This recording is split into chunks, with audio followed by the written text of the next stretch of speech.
ভারতের মানচিত্রের ওপর কিছু জায়গার নাম শুনলে মনে হয় এগুলো কি সত্যি আছে, সেরকমই একটা নাম হলো ব্রহ্মতাল। শীতের মাঝামাঝি সময় এ যেন এক স্বর্গে পরিণত হয়। উত্তরাখণ্ডের হিমালয়ের গভীরে লুকিয়ে আছে এই জায়গাটি। এটা শুধু হাঁটার পথ নয়, এটা একটা যাত্রা, একটা পৃথিবীতে শুধু সাদা আর নীল রঙে আঁকা। আমরা আজ আপনাকে নিয়ে যাচ্ছি ভারতের সবচেয়ে সুন্দর শীতকালীন ট্রেকগুলোর একটিতে, ব্রহ্মতাল। উত্তরবঙ্গের শীতের অনুভূতিকে সাথে নিয়ে এবার আমাদের যাত্রা শুরু হলো বরফের সন্ধানে। কোচবিহার থেকে ট্রেনে পাড়ি দিয়ে আমরা পৌঁছে গেলাম দেরাদুন ভায়া দিল্লি হয়ে।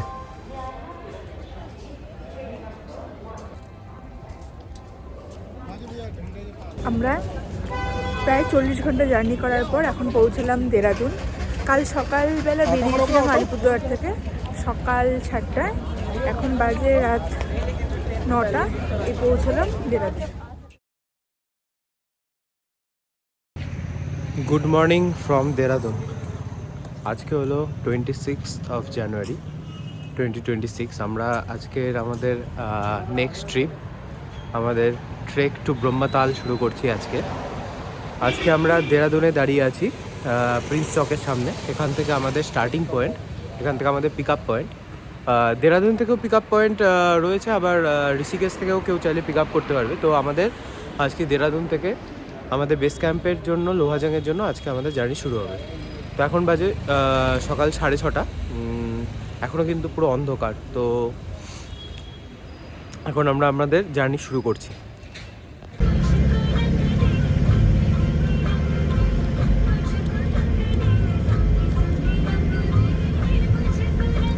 উত্তরাখণ্ডের এই নৈসর্গিক সৌন্দর্যকে উপভোগ করতে করতে দেবপ্রয়াগ, রুদ্রপ্রয়াগ এবং কর্ণপ্রয়াগ পেরিয়ে পিণ্ডা নদীর সাত বরাবর আমরা এগিয়ে চললাম লোহাজংয়ের উদ্দেশ্যে।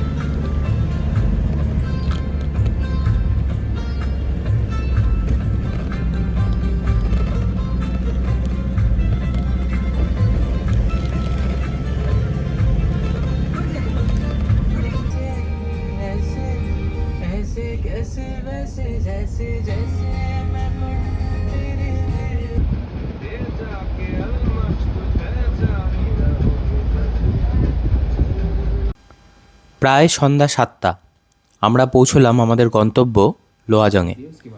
পৌঁছে নিয়ে আমাদের শুরু হলো আমাদের ওয়েলকাম ব্রিফিং।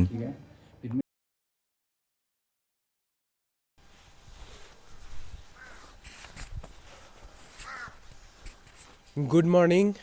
আজকে হলো 27 জানুয়ারি 2026। তো আমরা আজকে এসে গেছি উত্তরাখণ্ডের আরেকটা নতুন উইন্টার ট্রেক নিয়ে। এই হচ্ছে আমাদের ফার্স্ট উইন্টার ট্রেক। এর আগে আমরা একটা উত্তরাখণ্ডের অন্য ট্রেক করেছি। তো আমরা আজকে আছি লোহাজাং বেস ক্যাম্পে। লোহাজাং বেস ক্যাম্প থেকে আমাদের আজকে ট্রেক শুরু হচ্ছে টুয়ার্ডস ব্রহ্মতাল। ব্রহ্মতাল একটা খুবই সিক্রেট প্লেস। এখানে মাইথোলজিতে বলা হয় যে এখানে লর্ড ব্রহ্মা ওরশিপ করেছিল। তো আমরা আজকে সেই মাইথোলজিক্যাল এক্সপিরিয়েন্স এবং যে ট্রেকিং এক্সপিরিয়েন্স সব কিছু এক্সপিরিয়েন্স করতে যাচ্ছি। আর ওয়েদারটা কেমন আজকে? ওয়েদারটা খুবই ভালো, সকাল থেকে সুন্দর রোদ উঠেছে। তো আমরা এটা নিয়ে একটু টেনশনে ছিলাম, যদি খুব হেভি স্নোফল হতো তাহলে আমাদের হয়তো ট্রেকটা স্টার্ট করতে পারতাম না আজকে আমরা, কিন্তু ওয়েদারটা খুব ভালো। তো স্নোফলের ফোরকাস্ট রয়েছে আজকে এবং কালকে।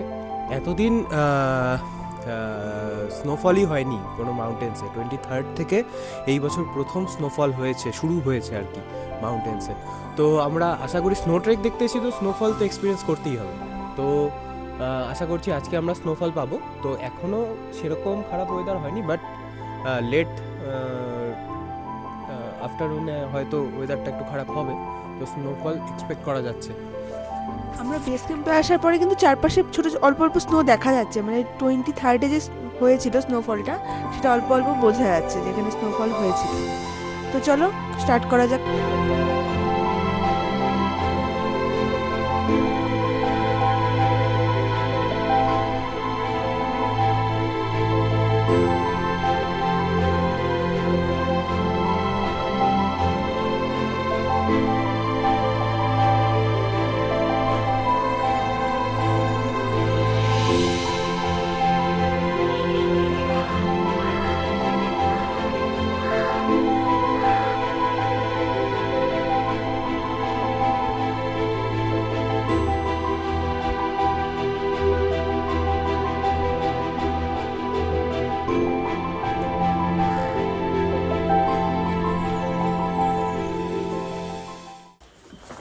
জাস্ট একটা নোটিফিকেশান পেলাম যে ডিউ টু হেভি স্নোফল, মানে স্নোফলের অ্যালার্ট রয়েছে 27 আর 28-এর জন্য। তো সেই জন্য আমাদের এখনও ব্রহ্মতালের ট্রেকের পারমিশনটা পাচ্ছি না। এখন বাজে প্রায় 9টা, এখনো অবধি কোনো পারমিশনের সিওরিটি নেই। দেখি কি হয়, কারণ খুবই আনসার্টেন, কারণ হেভি স্নো স্টর্মে যদি ফেসে যাই সেই ক্ষেত্রে রিস্ক হয়ে যায়। ফরেস্ট ডিপার্টমেন্ট থেকে এই জন্য পারমিশন এখনও দিচ্ছে না। সবার মোবাইলেই কিন্তু নোটিফিকেশানগুলো এসছে যে আজকে এবং কালকে হেভি স্নো স্টর্ম প্রবাবল আর কি। দেখা যাক কি হয়। তো আমরা এখন রেডি হয়ে বসে আছি, জাস্ট পারমিশনটা যদি পেয়ে যাই তাহলে বেরিয়ে যাবো, কারণ অলরেডি লেট হয়ে গেছে। 9টার মধ্যে বেরোতে পারলে খুব ভালো হতো, 9টার বেশি বেজে গেছে। দেখা যাক পারমিশনটা পাওয়া যায় কি না। এখন বাজে 10:15, অ্যাটলাস্ট আমাদের পারমিশনটা হয়েছে। তো আমরা যাচ্ছি আজকে বেকালতালের উদ্দেশ্যে, বাট ফিউচারটা খুবই আনসার্টেন কিন্তু। হ্যাঁ, বোঝা যাচ্ছে না কি হবে, কারণ যদি ওখানে হেভি স্নোফল হয় তাহলে হয়তো আমাদের বেকালতাল থেকে ব্যাক করতে হবে। তো দেখা যাক, যাই আগে ওখানে, তারপর বাকি। চলো এখন আমরা ব্যাগ ট্যাগগুলো প্যাক করি, মিউল ব্যাগ রয়েছে একটা, ওগুলো রেডি করে জার্নি করি।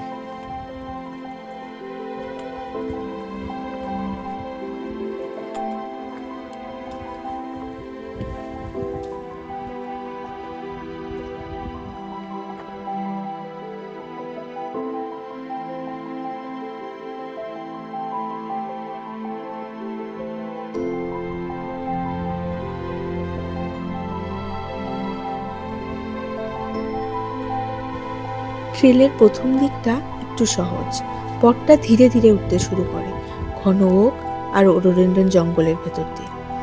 প্রথম কয়েক ঘন্টা অন্য যে কোনো হিমালয়ান ট্রেকের মতোই লাগে, শুকনো পাতা, লম্বা গাছ আর নিজের নিঃশ্বাস ফেলার শব্দ। ये क्या है लाल वाला? ये लाल वाला बुरा इसका ना? हमारा वाला यहाँ वाला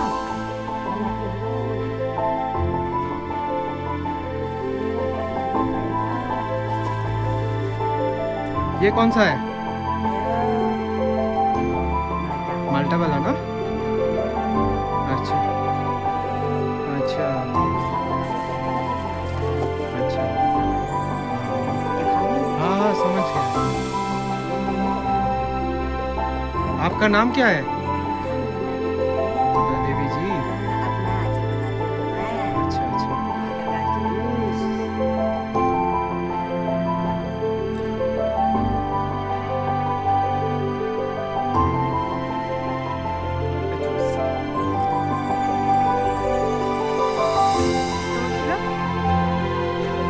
नहीं बस हो जाएगा।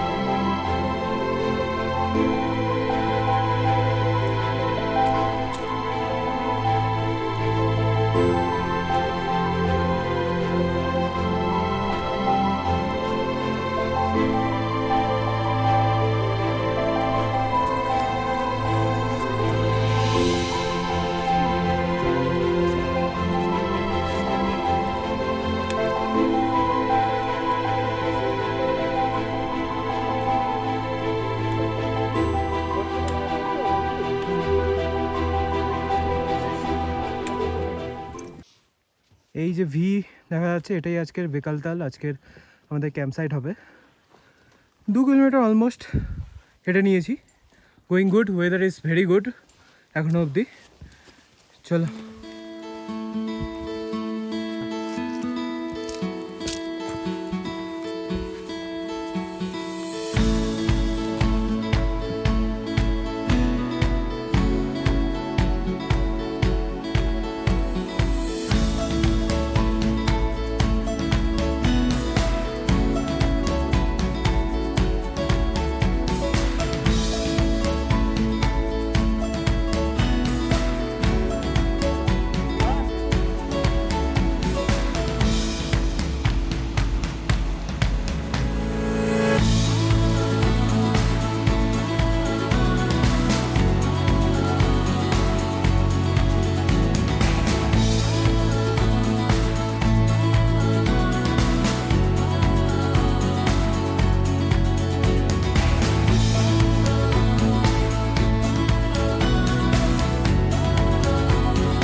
প্রথম কয়েক ঘন্টা স্বপ্নের মতো কাটছিল।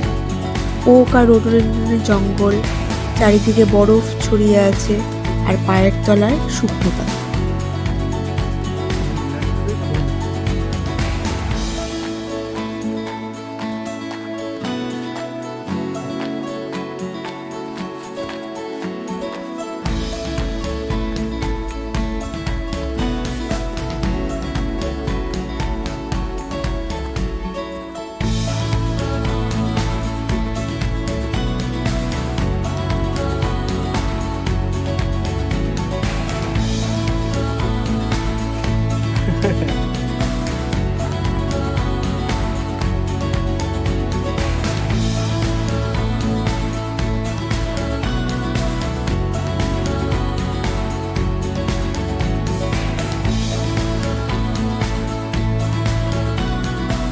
কিন্তু পাহাড়ের আবহাওয়া বড্ড চঞ্চল। দুপুর গড়াতেই আকাশ ঢেকে গেল কালো মেঘে, বাতাসে হঠাৎ করে শীত বেড়ে গেল, শুরু হলো তুষারপাত। খুব মজা লাগছিল প্রথমবার বরফের মধ্যে হাঁটতে।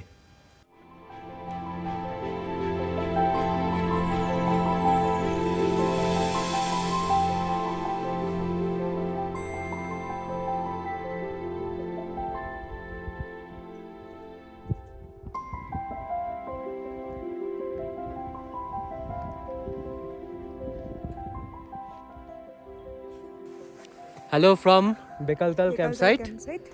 আমরা জাস্ট পৌঁছালাম ক্যাম্পসাইটে। কিছুক্ষণ হলো, আধা ঘন্টার মতো হলো। ওয়েদারটা এখনও স্নোফল সেভাবে শুরু হয়নি, আবার হচ্ছেও, খুবই ঝিরিঝিরি স্নোফল হচ্ছে। আর আমরা ক্যাম্পে এসে আগে চেঞ্জ করে নিলাম, মানে ওয়ার্মারগুলো পরে নিলাম, সব থার্মালগুলো, fresh layer, fresh set of clothes, এগুলো চেঞ্জ করে নিতে হলো। ওইভাবে থাকা যাচ্ছিল না, ভালোই ঠান্ডা লাগছিল ক্যাম্প সাইডে আসার পরে। রাস্তায় তো খুব একটা বোঝা যায়নি, তো ক্যাম্প সাইডটা এখন পুরো স্নোতে ঢেকে আছে। রাস্তায় প্রচুর স্নো পাওয়া গেছে প্রচুর। এখন কিন্তু ওয়েদারটা সুন্দর, কিন্তু একটু আস্তে আস্তে হয়তো খারাপ হবে রাতের দিকে, আজকে ফোরকাস্ট রয়েছে।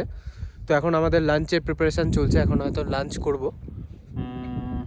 রাস্তায় একটা জায়গায় এত স্নো ছিল, মনে হচ্ছিল যে আমরা কোনো মুভি সেটে চলে আসি, হলিউডের কোনো মুভি সেট যেরকম থাকে, পুরো স্নোতে ঢাকা। ওখানে স্নো নিয়ে খেলা যেত, কিন্তু আমাদের একটু লেট হয়ে গেছিলো, ওই জন্য বেশিক্ষণ আমরা ওখানে টাইম দিতে পারিনি। আছে আবার সামনে তো স্নো হ্যাঁ, পাবোই। সামনে পুরো আবার আজকে এখন লাঞ্চের পরে আমরা ফাঁকাই আছি, তারপর আমরা চাইলে আবার যেতেও পারবো। কাছেই আছে, যাওয়া যাবে।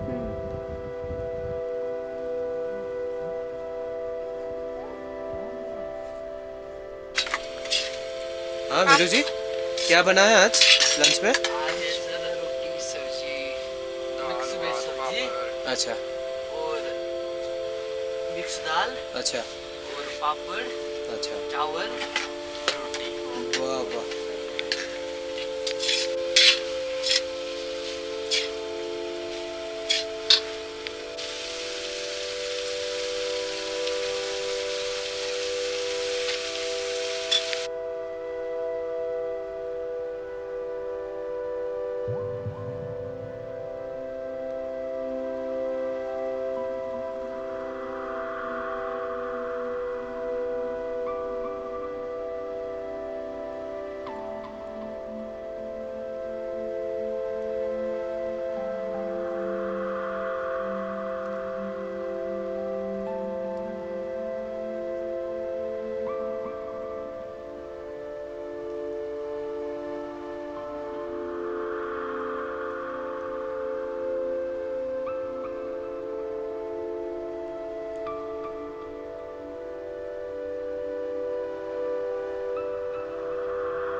আমাদের লাঞ্চ সারার কিছুক্ষণের মধ্যেই পরিস্থিতিটা পুরো বদলে গেল। দমকা হাওয়া এবং বরফ এত জোরে পড়তে লাগলো যে 10 হাত দূরের পথও দেখা যাচ্ছিল না। দেখতে দেখতে চারিদিকটা বরফের স্নো কার্পেটে ঢেকে গেল।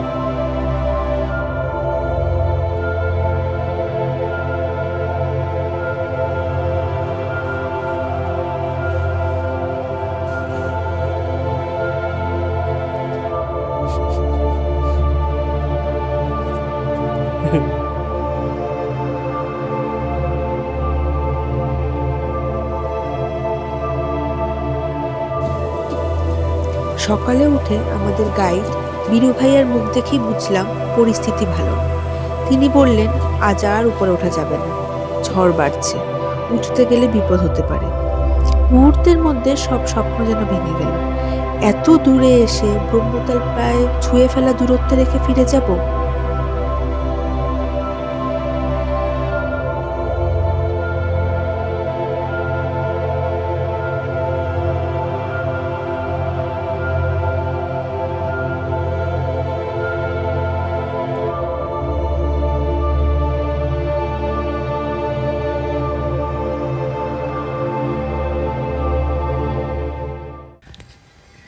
কিন্তু ফিরতে তো হবেই, তাই মন ভার করে না থেকে যতটুকু পেয়েছি সেটাকেই পুরোপুরি উপভোগ করার চেষ্টা করতে থাকলাম।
ব্রহ্মতাল সামিটের এইবারের স্বপ্নটা অসম্পূর্ণ রয়ে গেল, কিন্তু পাহাড়ের প্রতি ভালোবাসা যেন আরও গাঢ় হলো। আমি জানি একদিন আমরা ঠিক ফিরে আসব। তখনও যদি পাহাড় মেনে না নেয় তবে আবার ফিরে আসব, যতক্ষণ না অবধি পাহাড় বলে এসো আজ আমি তৈরি।